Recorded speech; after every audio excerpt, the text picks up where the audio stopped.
প্রিয় ছাত্রছাত্রীবৃন্দ সবাইকে শুভেচ্ছা। আশা করি তোমরা সবাই ভালো আছো। আজকের এই ভিডিওতে আমরা জৈব যৌগের আরেকটি পার্ট অ্যালকিন নিয়ে বিস্তারিত আলোচনা করব। আজকের এই ভিডিওটির মাধ্যমে আমরা অ্যালকিনের যে আণবিক সংকেত, তার গাঠনিক সংকেত এবং তার যে শিকল আকার, এটা নিয়ে আমরা বিস্তারিত আলোচনা করব। তবে এর আগে একটি কথা আমি বলে নিই। এর আগে গত ভিডিওতে আমি অ্যালকেন নিয়ে বিস্তারিত আলোচনা করেছিলাম। তার ভিডিওটি আমার এই চ্যানেলে দেওয়া আছে। যদি তোমরা ওই ভিডিওটি দেখে থাকো মনোযোগ সহকারে, তাহলে এই ভিডিওটি বুঝতে তোমাদের খুব সহজ হবে। আর যারা দেখোনি ওই ভিডিওটি, তারা অবশ্যই ওই ভিডিওটি দেখে নেবে।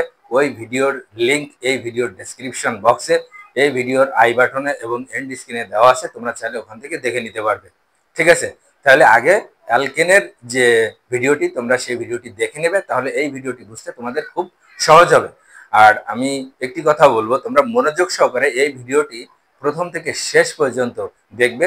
তাহলে যদি তোমরা দেখো, এই ভিডিওটি নিয়ে অ্যালকিন নিয়ে তোমাদের আর কোনো সমস্যা থাকবে না। আজকের এই ভিডিওটির মাধ্যমে তোমরা খুব সহজে কিন্তু বুঝতে পারবে। তার আগে একটি কথা, যদি তুমি ফার্স্ট টাইম আমার এই চ্যানেলটি ভিজিট করে থাকো, তাহলে এই চ্যানেলের সকল আপডেট সবার আগে পেতে চ্যানেলটিকে সাবস্ক্রাইব করে পাশে থাকা বেল আইকনটি অন করে দাও। আর যারা অলরেডি চ্যানেলটি সাবস্ক্রাইব করেছো, তাদেরকে অসংখ্য ধন্যবাদ। তাহলে শুরু করা যাক। দেখো, আজকে আমরা অ্যালকিন নিয়ে বিস্তারিত আলোচনা করব। তো প্রথমে অ্যালকিন, একটু খেয়াল করো। অ্যালকিন বাংলা বানানে অ্যালকিন, অর্থাৎ এখানে কিন্তু রস্যিকার আছে। অ্যালকেনে কিন্তু এখানে একার ছিল, এটা কিন্তু মাথায় রাখবে। অর্থাৎ অ্যালকিনে এখানে রস্যিকার, আর অ্যালকিনে এখানে একার ছিল, তাহলে এটা মাথায় রাখবে। তো এটা একটি অসম্পৃক্ত হাইড্রোকার্বন। অ্যালকিন একটি অসম্পৃক্ত হাইড্রোকার্বন, কারণ অ্যালকিনের যে কার্যকারী মূলক, সেখানে কিন্তু কার্বন কার্বন দ্বিবন্ধন আছে। অর্থাৎ অ্যালকিনে অবশ্যই একটি কার্বন কার্বন দ্বিবন্ধন থাকবে। কার্বন কার্বন দ্বিবন্ধনে একটি হচ্ছে সিগমা বন্ড আর একটি হচ্ছে পাই বন্ড। অর্থাৎ এখানে পাই ইলেকট্রন থাকে, যে কারণে একে অসম্পৃক্ত হাইড্রোকার্বন বলা হয়। অ্যালকিনে অবশ্যই একটি কার্বন কার্বন দ্বিবন্ধন থাকবে। দেখো, অ্যালকিনের সাধারণ সংকেত হচ্ছে CnH2n, কিন্তু অ্যালকেনের সাধারণ সংকেত ছিল CnH2n+2। অর্থাৎ অ্যালকেন অপেক্ষা অ্যালকিনে কিন্তু দুটো হাইড্রোজেন কম। অ্যালকেনে এখানে +2 ছিল, অ্যালকেনে +2 নেই এখানে, অর্থাৎ জাস্ট CnH2n। অর্থাৎ অ্যালকেন অপেক্ষা অ্যালকিনে দুটো হাইড্রোজেন কম। আর যেটা বললাম, অ্যালকিনে অবশ্যই একটি কার্বন কার্বন দ্বিবন্ধন থাকবে। আর কার্বন কার্বন দ্বিবন্ধনে একটা সিগমা বন্ধন আর একটি পাই বন্ধন থাকে। পাই বন্ধন থাকার কারণে এদেরকে বলা হয় অসম্পৃক্ত হাইড্রোকার্বন। এখন দেখো, আমরা অ্যালকেনে 10টা নাম পড়েছিলাম, যে methane, ethane, propane, butane, pentane, hexane, heptane, octane, nonane, decane. এখানে দেখো, এই 1 নাম্বার জায়গাটা আমরা ফাঁকা রাখছি। এর কারণ হলো, 1 নাম্বার কি ছিল? মিথেন। 1 নাম্বার অ্যালকেনের ক্ষেত্রে 1 নাম্বারে ছিল মিথেন। আর আমরা জানি মিথেনে কার্বন সংখ্যা কয়টি? একটি। তাহলে মিথেনে কার্বন সংখ্যা কয়টি? একটি। আর আমরা জানি অ্যালকিন লিখতে গেলে যে কার্বন কার্বন অবশ্যই একটি দ্বিবন্ধন থাকতে হবে, অর্থাৎ কমপক্ষে দুটো কার্বন থাকা লাগবে। কিন্তু মিথেনে তো আছে একটি মাত্র কার্বন, যেখানে কার্বন কার্বন দ্বিবন্ধন লেখা সম্ভব নয়, যে কারণে প্রথম সদস্য মিথেন থেকে আসে না, প্রথম সদস্য আসে ইথেন থেকে। কারণ আমরা জানি ইথেনে কার্বন কার্বন আছে 2টা। ইথেনে কার্বন আছে 2টা, যে কারণে কার্বন কার্বন দ্বিবন্ধন দেওয়া সম্ভব। তো ইথেন থেকে আসে প্রথম সদস্য অ্যালকিনের। তো ইথেন না হয়ে তখন সেখানে হয়ে যায় কি? ইথিন। অর্থাৎ ইথেনের একারটা রস্যিকারে রূপান্তরিত হয়ে যায়। অ্যালকিনের ক্ষেত্রে ইথেনটা কি হয়ে যায়? ইথিন। অনুরূপভাবে প্রোপেনটা প্রোপিন হয়ে যায়, তারপরে বিউটেনটা বিউটিন। অর্থাৎ একারগুলো সব রস্যিকার হয়ে যায়, এটা কিন্তু তোমরা মাথায় রাখবে। অনুরূপভাবে পেন্টিন, হেক্সিন, হেপটিন, অক্টিন, ননিন আর ডেকিন। অর্থাৎ অ্যালকেনে যে সদস্যগুলো ছিল সেখানে কিন্তু একার ছিল, আর অ্যালকিনে এসে সেগুলো রস্যিকারে রূপান্তরিত হবে। ঠিক আছে, এটা খুবই সহজ। এখানে যে অ্যালকিনের যে প্রথম যে সদস্য, সেটা হলো ইথিন, কারণ ইথিনের দুটো কার্বন আছে। আর অ্যালকেনের কিন্তু লিখতে গেলে সেখানে কিন্তু অবশ্যই কার্বন কার্বন একটা দ্বিবন্ধন থাকতে হবে। এটা হলো অ্যালকিনের কার্যকারীমূলক। কার্যকারীমূলকটা হচ্ছে যেটা দেখে আমরা সহজে চিনি। যেমন অ্যালকিনের যে কার্যকারীমূলক, সেটা হলো কার্বন কার্বন দ্বিবন্ধন, অর্থাৎ অবশ্যই একটি দ্বিবন্ধন থাকতে হবে। তাহলে এবার আমরা আণবিক সংকেতগুলো একটু দেখি। আণবিক সংকেতগুলো কিভাবে আসছে দেখো। ইথিন, তাহলে ইথিনে কার্বন কয়টা? দুটো, যেহেতু 2 নাম্বার, তাহলে ইথিনে কার্বন হচ্ছে দুটো। অনুরূপভাবে প্রোপিনে কার্বন হচ্ছে 3টা, বিউটিনে 4টা, পেন্টিনে কত? 5টা। এভাবে কিন্তু আগে কার্বন সংখ্যা ঠিক করে নিতে হবে। এরপর হাইড্রোজেন, তাহলে প্রথমে যদি আমি দেখি ইথিন, তাহলে ইথিনে কার্বন সংখ্যা কয়টা? 2টা। তাহলে 2টা যদি কার্বন সংখ্যা, তাহলে এন এর মান কত? 2। কার্বন সংখ্যা 2 মানে এন এর মান হচ্ছে 2। তাহলে আমরা যদি এখানে ইথিনের ক্ষেত্রে এখানে বসাই, তাহলে কার্বন সংখ্যা 2 হলে এখানে এন এর মান হবে 2, তাহলে C2H, আর 2 দুগুণী কত? 4, তার মানে C2H4। জাস্ট এখানে এন এর মান আমরা বসিয়ে দিলাম, কারণ ইথিনের ক্ষেত্রে কার্বন সংখ্যা 2, যে কারণে এন এর মান 2, তাহলে C2H2n মানে 2 দুগুণ 4, তাহলে C2H4। অর্থাৎ এরপরে দেখো প্রোপিন, তাহলে প্রোপিনে কার্বন সংখ্যা কত? 3। তাহলে প্রোপিনে যদি কার্বন সংখ্যা 3 হয়, তাহলে এন এর মান কত? এন এর মানও 3 হবে। তাহলে এন এর মান যদি আমরা 3 বসাই এখানে, তাহলে দেখো C3 3 দুগুণ 6, তাহলে C3H6। অর্থাৎ এখানে এন এর মান 3 বসালেই কিন্তু C3H6 হয়ে যাবে। তাহলে প্রোপিনের ক্ষেত্রে C3H6, অর্থাৎ কার্বন যে কটা হবে তার ডবল হবে হাইড্রোজেন। এখানে যেমন 2, তাহলে 2 দুগুণ কত? 4, এখানে 3, 3 দুগুণ কত? 6। অনুরূপভাবে যদি বিউটিন হয়, তাহলে বিউটিনে তোমার কার্বন সংখ্যা হচ্ছে 4, তাহলে এন এর মানও 4, তাহলে 4টি যদি কার্বন হয়, তাহলে হাইড্রোজেন কত হবে? 4 দুগুণ 8। পেন্টিন 5, তাহলে 5 যদি কার্বন সংখ্যা যদি 5 হয়, তাহলে এখানে 5 দুগুণ 10। এটা যদি অ্যালকেন হতো, তাহলে কিন্তু 5 দুগুণ 10 আর 2 কত হতো? 12। অর্থাৎ অ্যালকেন অপেক্ষা অ্যালকিনে, অনুরূপ অ্যালকিনে দুটো হাইড্রোজেন কম থাকবে। ঠিক আছে? অনুরূপভাবে আমরা এগুলোও কিন্তু তার আণবিক সংকেত আমরা এভাবে খুব সহজেই কিন্তু আমরা মনে রাখতে পারবো।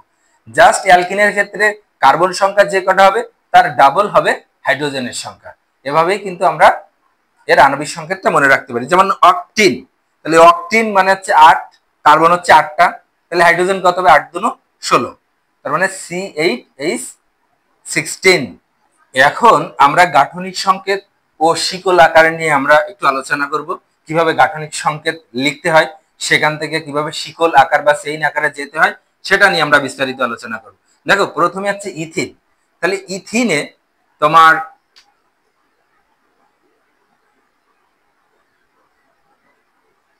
C2H4, এটা হলো ইথিন। তাহলে ইথিনে কার্বন কয়টা? দুটো। প্রথমে আমরা দুটো কার্বন পাশাপাশি দিয়ে নেব।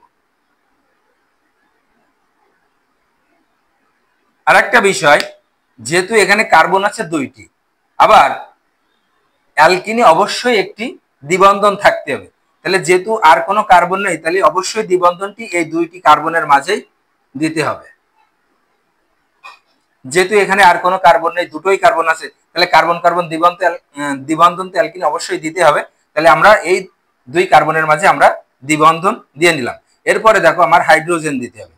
তাহলে বিষয়টা হলো, এই দ্বিবন্ধনের অর্থ হলো এই কার্বনের পাশে কিন্তু দুটো বন্ড, অর্থাৎ এই কার্বনের যোজনী কিন্তু দুটো অলরেডি হয়ে গেছে। অনুরূপভাবে এই কার্বনেরও যোজনী কিন্তু দুটো হয়ে গেছে। তাহলে এই কার্বনের আর দুটো যোজনী লাগবে।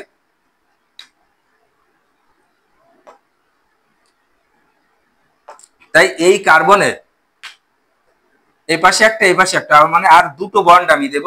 অনুরূপভাবে এই কার্বনেরও আর দুটো বন্ড দেব। এই বন্ডগুলো আমরা হাইড্রোজেন দ্বারা পূর্ণ করব। ঠিক আছে? তাহলে এটা হলো ইথিন, অর্থাৎ ইথিনের কিন্তু গাঠনিক সংকেত এটা। তার মানে গাঠনিক সংকেত লেখার সময় আমরা সর্বদা একটা বিষয় খেয়াল করব, যে কার্বনের যোজনী হবে 4 এবং হাইড্রোজেনের যোজনী হবে 1। এইটা আমরা সবসময় কিন্তু মাথায় রাখবো, যে প্রতিটি কার্বনের যোজনী হবে 4 এবং হাইড্রোজেনের যোজনী হবে 1। তাহলে এটাকে যদি আমরা চেইন আকার বা শিকল আকারে লিখি, তাহলে এই কার্বনের সাথে হাইড্রোজেন কয়টা? দুটো, তাহলে লিখলাম CH2, এরপরে ডাবল বন্ড, আবার এই কার্বনের সাথে হাইড্রোজেন হচ্ছে দুটো, তাহলে CH2। তাহলে দেখো এটা হলো ইথিনের গাঠনিক সংকেত, আর এটা হলো ইথিনের শিকল আকার বা চেইন আকার।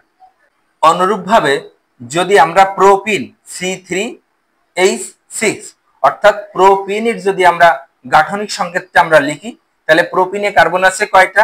3টা। প্রথমে আমরা 3টে কার্বন পাশাপাশি দিয়ে নেব একক বন্ধনের মাধ্যমে।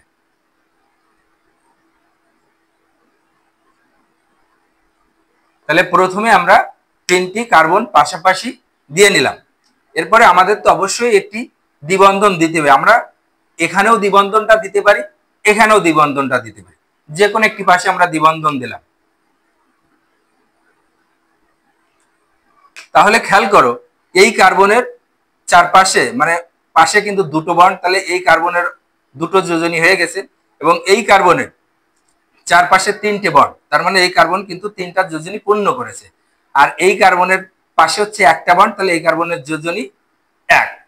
তাহলে যে কার্বনের যতগুলো যোজনী শর্ট আছে সেগুলো আমরা তার চারপাশে সেগুলো আমরা বন্ধন দেবো। যেহেতু এই কার্বনের দুটো হয়ে গেছে তাহলে আর দুটো লাগবে, তাহলে আমরা এখানে একটা, এখানে একটা, এখানে একটা লাগবে, আর এখানে লাগবে 3টা। এই বন্ডগুলোকে আমরা হাইড্রোজেন দ্বারা পূর্ণ করব।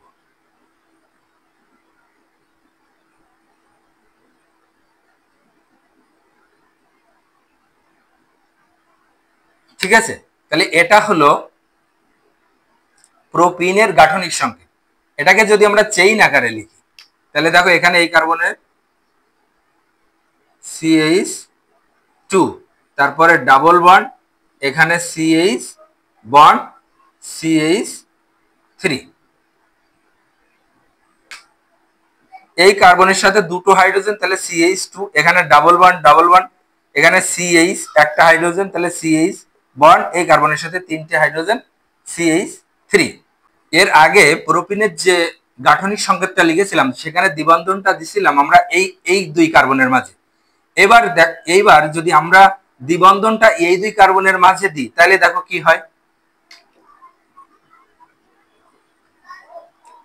আমি আগেই বলেছিলাম যে দ্বিবন্ধনটা যে কোনো জায়গায় দেওয়া যাবে, অর্থাৎ যে কোনো দুই কার্বনের মাঝেও দেওয়া যেতে পারে। আমরা এই কার্বনের মাঝে, এই দুই কার্বনের মাঝেও দিতে পারি, আবার এই দুই কার্বনের মাঝেও দিতে পারি। যেখানে দিই না কেন সবসময় একটা জিনিস আমাদের খেয়াল রাখতে হবে, যেন প্রতিটি কার্বনের যোজনী হয় 4 এবং হাইড্রোজেনের যোজনী 1 হয়। যেহেতু এখানে একটা দাগ, তাহলে একটা বন্ড, তাহলে এখানে 3টে, এরপরে দেখো এখানে একটা হবে আর এখানে হবে 2টা। এই বন্ডগুলোকে আমরা হাইড্রোজেন দ্বারা পূর্ণ করে দেব।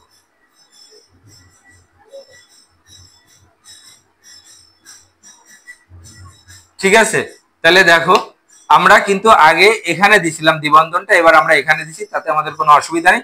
আমরা যে কোনো দুই কার্বনের মাঝে কিন্তু আমরা দ্বিবন্ধন দিতে পারি, সেই অনুযায়ী কিন্তু আমাদের যোজনী ঠিক রেখে কিন্তু আমাদের গাঠনিক সংকেতটা কিন্তু লিখতে হবে। এরপরে যদি এখান থেকে আমরা চেইন আকারটা লিখি, তাহলে প্রথম কার্বনের সাথে 3টে হাইড্রোজেন, পরবর্তী কার্বনের সাথে একটি হাইড্রোজেন, তারপরে দ্বিবন্ধন, আর এই কার্বনের সাথে 2টি হাইড্রোজেন। তাহলে আমরা যদি চেইন আকার বা শিকল আকারে লিখি, তাহলে দেখো CH3 CH double bond CH2। তাহলে এটি হলো প্রোপিনের গাঠনিক সংকেত, আর এটি হলো প্রোপিনের যে চেইন আকার বা শিকল আকার। এখন আমরা বিউটিনের গাঠনিক সংকেত এবং তার সেখান থেকে চেইন আকার বা শিকল আকারটা আমরা একটু দেখব। তো বিউটিনে কার্বন আছে কয়টি? 4টে। তাহলে প্রথমে আমরা এই 4টি কার্বন পাশাপাশি লিখব।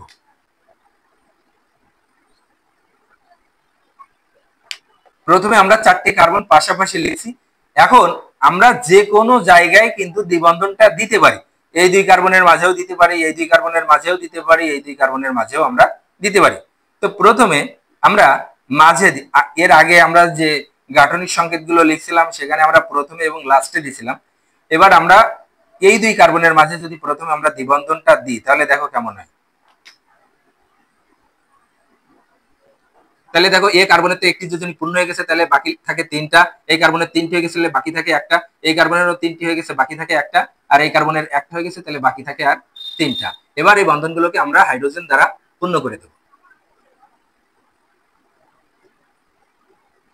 তাহলে একটা জিনিস খেয়াল করো, এখানে প্রত্যেকটি কার্বনের যোজনী দেখো 4 হয়েছে, 1 2 3 4। এই কার্বনের 1 2 3 4, এই কার্বনের 2 3 4, এই কার্বনে 1 2 3 4। তাহলে প্রত্যেকটি কার্বনের যোজনী কিন্তু 4 হয়েছে এবং প্রত্যেকটি হাইড্রোজেনের যোজনী কিন্তু 1। এবার এইটাকে যদি আমরা চেইন আকার বা শিকল আকারে লিখি, তাহলে এই কার্বনের সাথে প্রথমে হচ্ছে 3টি হাইড্রোজেন, তাহলে আমরা এইভাবে লিখব CH3 বন্ড, এখানে CH,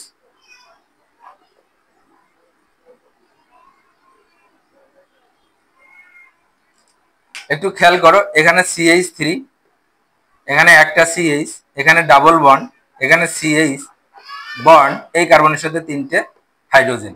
তাহলে এটা হলো বিউটিনের তোমার গাঠনিক সংকেত, আর এটা হলো চেইন আকার বা শিকল আকার। একটা জিনিস আমরা খেয়াল করি, মনে করো দ্বিবন্ধনটা আমরা এখানে দিব না, কোথায় দেব? এখানে দিব। তাহলে আমরা এখানে দিই, তাহলে দেখো দ্বিবন্ধনটা যদি আমরা এখানে দিই, তাহলে অলরেডি তো এর যোজনী কিন্তু 2 হয়ে গেছে, তাহলে এখানে আমাদের একটা মুছে দিতে হবে। দেখো তাহলে 1 2 3 4, এখানে দেখো, এখানে দেখো 1 2 3 4, এটা ঠিক আছে, এইখানে ঠিক নেই, এখানে তখন 1 2 3, তিনটা, তাহলে এর উপরে আরেকটা হাইড্রোজেন হবে, ঠিক আছে। তাহলে দেখো যদি আমরা প্রথম 2 কার্বনের মাঝে দ্বিবন্ধনটা দিই, তাহলে কিন্তু তার গাঠনিক সংকেতটা এমন হবে। আবার যদি আমরা লাস্টের 2 কার্বনের মাঝেও যদি দ্বিবন্ধনটা দিতাম, তাহলে ওইভাবে আমাদের যোজনী ঠিক রেখে কিন্তু গাঠনিক সংকেতটা আমরা লিখবো। অর্থাৎ প্রত্যেকটি কার্বনের যোজনী হবে 4 এবং হাইড্রোজেনের যোজনী হবে 1। তাহলে দেখো এখানে কয়টা হাইড্রোজেন আমরা একটু কাউন্ট করি, 1 2 3 4 5 6 7 8, এবং কার্বন হচ্ছে 1 2 3 4, তাহলে C4H8। তাহলে তাহলে আমাদের যে চেইন আকারটা কেমন হবে, তাহলে এখানে কি CH2, তাহলে এখানে আর CH3 হবে না, এখানে তখন দ্বিবন্ধন হয়ে যাবে, এখানে আর দ্বিবন্ধন থাকবে না, এখানে CH2 হবে। তাহলে এই অনুযায়ী কিন্তু এটা হচ্ছে চেইন আকার বা শিকল আকার। অর্থাৎ তুমি যে 2 কার্বনের মাঝেই দাও না কেন, দেখতে হবে যে কার্বনের যোজনী 4 ঠিক আছে কিনা এবং প্রত্যেকটা হাইড্রোজেনের যোজনী 1 ঠিক আছে কিনা, তাইলেই আমরা মানে সঠিকভাবে লিখতে পারবো, কোনো ভুল হবে না। এরপর আমরা পেন্টিন C5H10 এর গাঠনিক সংকেত এবং সেখান থেকে চেইন আকার বা শিকল আকারটা আমরা দেখব। তাহলে প্রথমে আমরা, যেহেতু পেন্টিনে কার্বন হচ্ছে 5টা, সেহেতু প্রথমে আমরা 5টা কার্বন পাশাপাশি লিখব। দেখো এখানে আমরা 5টা কার্বন কিন্তু লিখছি, এর ফলে এই কার্বনের যোজনী 1, এই কার্বনের যোজনী 2, এই কার্বনের যোজনী 2, এই কার্বনের যোজনী 2, আর এই কার্বনের হচ্ছে 1, ঠিক আছে, এই অবস্থায় আছে। এরপরে আমরা যে কোনো জায়গায় আমরা দ্বিবন্ধনটা দিব, যে কোনো 2 কার্বনের মাঝে, তাহলে আমরা প্রথমে এইখানে দিলাম, তাহলে এইখানে যদি দিই, তাহলে আমাদের এই কার্বনের তো একটা যোজনী ফুলফিল হয়েছে, তাহলে বাকি থাকে আমাদের 3টা, তাহলে এখানে দিতে হবে 3টে বন্ড, এখানে 3টে আছে তাহলে একটি বন্ড দিতে হবে, এখানে 3টে একটি বন্ড দিতে হবে, এখানে 2টো, তাহলে 2টো বন্ড দিতে হবে, এখানে দিতে হবে আমার 3টা। বন্ডগুলোকে আমরা হাইড্রোজেন দ্বারা পূর্ণ করে দেব। তাহলে দেখো প্রতিটি কার্বনের যোজনী কিন্তু 4 হয়েছে এবং প্রতিটি হাইড্রোজেনের যোজনীও কিন্তু 1 হয়েছে, ঠিক আছে। এইবার যদি আমরা এটাকে চেইন আকার বা শিকল আকারে লিখতে চাই, তাহলে কিভাবে লিখবো? একই সিস্টেম, প্রথমে 3টে হাইড্রোজেন আছে, তারপরে বন্ড, তারপরে একটা হাইড্রোজেন, তারপরে ডাবল বন্ড, তারপরে একটি হাইড্রোজেন, তারপর বন্ড, CH2 বন্ড, CH3। খেয়াল করো এখানে এই কার্বনের সাথে হাইড্রোজেন আছে 3টা, তাই CH3, এখানে বন্ড বন্ড, এখানে CH, এখানে ডাবল বন্ড, এখানে CH, এখানে বন্ড বন্ড, এখানে 2টো হাইড্রোজেন আছে তাহলে CH2, এখানে বন্ড, এই কার্বনের সাথে 3টে হাইড্রোজেন আছে তাই CH3। এখন যদি আমি বলি যে দ্বিবন্ধনটা আমি এখানে দিব না, আমি এখানে দিব, তাহলে আমার কি পরিবর্তন করতে হবে? দেখো এখানে তো CH3 আছে এবং কার্বনের যোজনী দেখো 1 2 3 4, এখানে কিন্তু কার্বনের যোজনী 3, তাহলে এখানে আমার হাইড্রোজেনটা দিতে হবে, এখানে ঠিক আছে, এখানে আমার একটা মুছে দিতে হবে, আরগুলো মনে হয় সবই ঠিক আছে। তাহলে সেই অনুযায়ী যদি আমি চেইন আকারটা লিখি, তাহলে দ্বিবন্ধনটা এখানে না দিয়ে এই 2 কার্বনের মাঝে আমি দিলাম, তাহলে আমার এখানে হবে CH2, এখানে CH ঠিক আছে, এখানে হবে CH, এখানে CH3। তাহলে বিষয়টা হলো এই, তুমি এই দ্বিবন্ধনটা যে কোনো জায়গাতেই দিতে পারো, অর্থাৎ যে কোনো দুই কার্বনের মাঝেই দিতে পারো। তবে সেক্ষেত্রে তোমার যোজনীটা ঠিক রাখতে হবে যে কার্বনের যোজনী 4 ঠিক আছে কিনা এবং হাইড্রোজেনের যোজনী 1 ঠিক আছে কিনা। এটা যদি তুমি ঠিক রাখতে পারো তাহলে তুমি তোমার গাঠনিক সংকেত এবং সেখান থেকে চেইন আকার বা শিকল আকার তুমি খুব সহজেই কিন্তু লিখতে পারো। এবার আমরা দেখব যে গাঠনিক সংকেত না লিখে সরাসরি চেইন আকার বা শিকল আকারে আমরা কিভাবে লিখব। তো দেখো এখানে হেক্সিন, তো হেক্সিনে কার্বন আছে কয়টা? 6টা। তাহলে প্রথমে আমরা 6টি কার্বন পাশাপাশি লিখে নেব। দেখো প্রথমে আমরা 6টি কার্বন কিন্তু পাশাপাশি লিখে নিয়েছি। এরপরে যে কোনো জায়গায় যে কোনো দুই কার্বনের মাঝে আমরা দ্বিবন্ধন দিতে পারি। ধরো আমি এখানে দ্বিবন্ধনটা দিলাম। তোমরা যারা অ্যালকেনের ভিডিও দেখেছো তাদের বুঝতে আরো সহজ হবে, মানে খুব সহজে আমরা দেখবো। তাহলে এই কার্বনের পাশে একটা বন্ড, তার মানে এর যোজনী 1। তাহলে এর হাইড্রোজেন লাগবে কয়টা? 3টা। এই কার্বনের চারপাশে বন্ড আছে 3টি, এই দুটো আর একটা, তাহলে এর হাইড্রোজেন লাগবে একটা। আর এই কার্বনের চারপাশে দেখো 1 2 3, তাহলে 3টে বন্ড আছে, তাহলে এই কার্বনের হাইড্রোজেন প্রয়োজন একটি। আর এই কার্বনের চারপাশে দুটো বন্ড আছে, তাহলে এর হাইড্রোজেন লাগবে দুটো। এই কার্বনের চারপাশে দুটো বন্ড আছে, তাহলে এর হাইড্রোজেন লাগবে দুটো। এই কার্বনের পাশে একটি বন্ড আছে, তাহলে এর হাইড্রোজেন লাগবে 3টা। তাহলে সেই অনুযায়ী যেহেতু এর পাশে একটা বন্ড, তাহলে 3টা হাইড্রোজেন লাগবে। এর হচ্ছে 3টা, তাহলে একটা লাগবে। এর হচ্ছে 3টা, তাহলে একটা। এর দুটো, তাহলে দুটো লাগবে। এর দুটো, তাহলে দুটো লাগবে। এর CH3। ঠিক আছে? তোমরা যদি এখানে দ্বিবন্ধনটা না দিয়ে যদি এখানে দাও বা এখানে দাও, তাহলে ওই অনুযায়ী তোমরা লিখবে। তাহলে বিষয়টা হলো আমরা খুব সহজেই কিন্তু অ্যালকিনের যে আণবিক সংকেত সেখান থেকে গাঠনিক সংকেত এবং শিকল আকার কিন্তু আমরা খুব সহজেই কিন্তু লিখতে পারি। তো এই ভিডিওটির মাধ্যমে আমরা দেখলাম যে অ্যালকিনের কিভাবে আণবিক সংকেত এবং সেখান থেকে গাঠনিক সংকেত এবং গাঠনিক সংকেত থেকে কিভাবে চেইন আকার বা শিকল আকারে লেখা যায় সেটা কিন্তু আমরা বিস্তারিত এখানে আলোচনা করেছি, খুব সুন্দরভাবে বোঝানোর চেষ্টা করেছি। তোমরা যদি মনোযোগ সহকারে এই ভিডিওটি প্রথম থেকে শেষ পর্যন্ত দেখো তাহলে আমার মনে হয় না আর কোনো অসুবিধা তোমাদের থাকবে। অ্যালকিন নিয়ে তোমাদের কোনো অসুবিধা থাকবে না, তোমরা খুব সহজেই এটা কিন্তু আয়ত্ত করতে পারবে। যদি ভিডিওটি তোমাদের ভালো লেগে থাকে তাহলে ভিডিওতে একটি লাইক দেবে, চ্যানেলটিকে সাবস্ক্রাইব করবে, বেশি বেশি করে শেয়ার করবে। ঠিক আছে? তাহলে আজকে এ পর্যন্ত, সবাই ভালো থাকো, সুস্থ থাকো, দেখা হবে আগামী ভিডিওতে।